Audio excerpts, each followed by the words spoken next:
Hi guys! So ngayon pala guys, wala pa akong updated sa part 2 natin. Kasi po, wala po akong time kasi busy po ako sa module ng Ken at saka sa tindahan. At saka sa ano pa guys, sa school namin.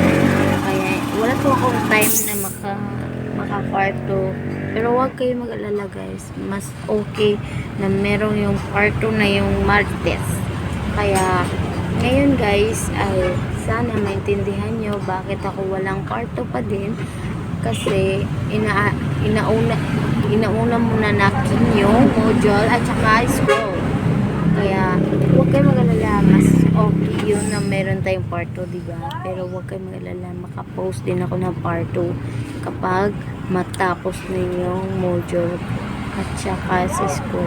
Malapit na po yung bakasyon. May na po tayo susunod.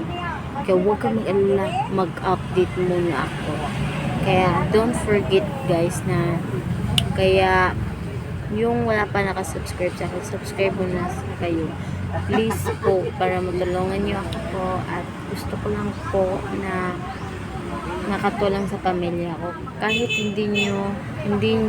kahit di kayo gusto sa mga video ko, okay lang guys, pero naintindihan ko naman. Ang gusto ko lang guys ay sana mag-subscribe lang kayo at huwag po kayo kakalimutan na mag-share at mag-link ng bell. Okay guys, huwag naman ninyo ako real to kasi gusto ko naman na makatulong ako sa pamilya ko guys. Kaya don't forget guys na sana subscribe na po kayo sa akin. Goodbye!